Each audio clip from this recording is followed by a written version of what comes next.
Pemirsa, sekarang kita lihat kisah kakak beradik lain yang diajarkan Alkitab. Mari kita simak penjelasan Pak Leo. Shalom anak-anak dan pemirsa sekalian, senang sekali hari ini kita bisa kembali dalam renungan harian dengan judul Kain dan Set. Mari kita tundukkan kepala, kita berdoa. Bapa Sorgawi, kami berterima kasih hari ini boleh melanjutkan renungan harian.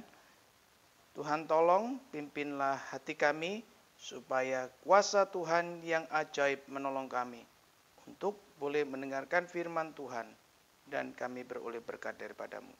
Dalam nama Tuhan Yesus kami berdoa. Amin. Anak-anak sekalian, kemarin kita sudah melihat bahwa ada kesempatan buat Kain untuk bertobat ketika menerima peringatan atau teguran dari Tuhan. Tetapi Kain tidak mengambil kesempatan itu, malah Kain mengambil kesempatan untuk dia berbuat jahat, yaitu membunuh Habel adiknya. Apakah Allah tidak menghukumnya?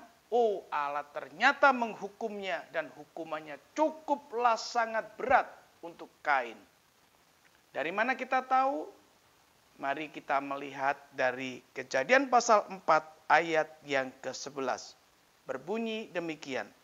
Maka sekarang terkutuklah engkau, yaitu Kain, terbuang jauh dari tanah yang mengangakkan mulutnya untuk menerima darah adikmu itu dari tanganmu.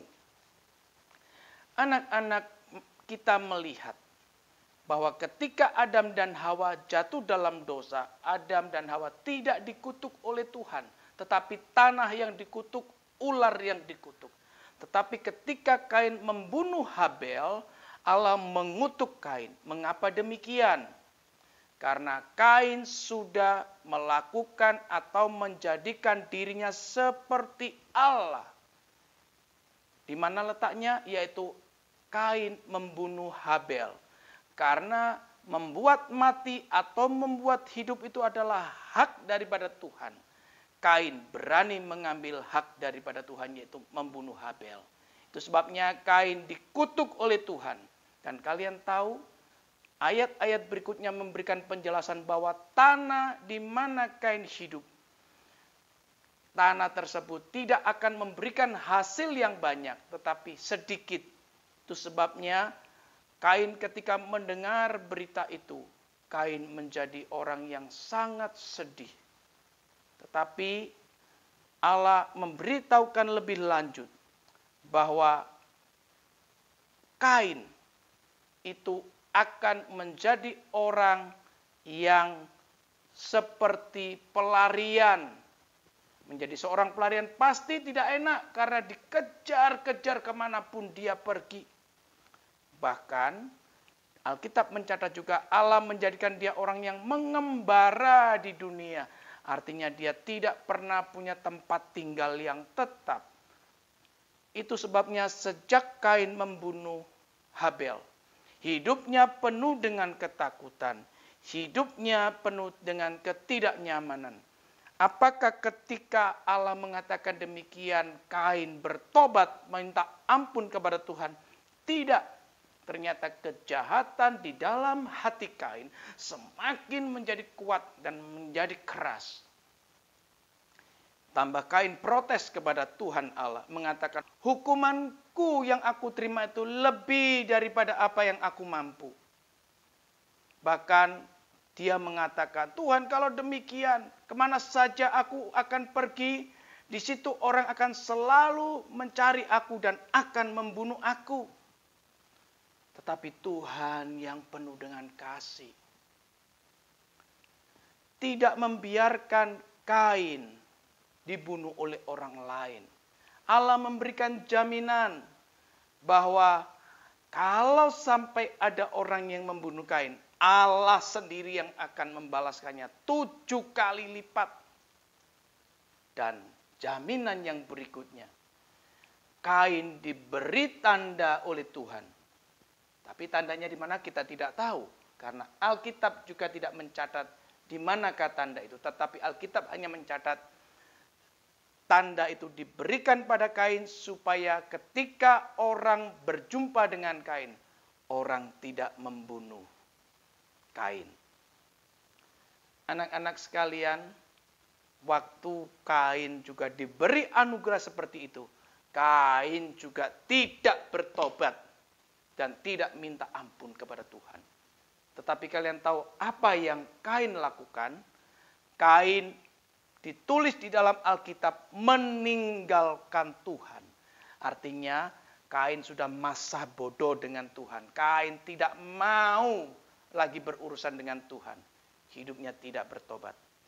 Anak-anak sekalian, bagaimanakah keturunan orang-orang yang tidak bertobat seperti Kain? Ternyata keturunan-keturunan Kain adalah keturunan-keturunan orang yang berbuat jahat. Salah satu keturunan Kain yang bernama Lamek, kejahatannya jauh lebih jahat daripada Kain. Lamek di dalam waktu dia sudah menikah, dia membunuh 2 orang. Bayangkan, Kain membunuh 1, Lamek membunuh 2. Itu sebabnya kita melihat bahwa yang namanya dosa itu hal yang serius, yang terus akan meningkat ketika orang itu tidak bertobat. Ketika orang itu tidak mengindahkan perkataan Tuhan. Tetapi apakah Tuhan begitu saja tidak memakai keturunan Kain? Tidak. Tuhan masih pakai keturunan Kain. Keturunan Kain orang-orang yang hebat juga, orang yang pandai. Tetapi sayangnya, kepandaian yang Tuhan berikan, ilmu yang tinggi Tuhan berikan pada keturunan Kain, tidak dipergunakan untuk memuliakan nama Tuhan, tetapi untuk melawan Tuhan. Anak-anak, ada kesempatan buat kalian. Jikalau kalian Tuhan berikan kesempatan untuk belajar, untuk sekolah, untuk memiliki apa saja, memiliki keterampilan apa saja, keahlian apa saja, serahkan semua itu kembali untuk kemuliaan nama Tuhan. Anak-anak sekalian, kalian ingat apa yang dilakukan Kain? Kain membunuh Habel, tetapi Allah akan kembali membangkitkan orang-orang benarnya. Bagaimana cara Allah menghadirkan orang benar? Yaitu melalui keturunan yang dilahirkan oleh Adam dan Hawa.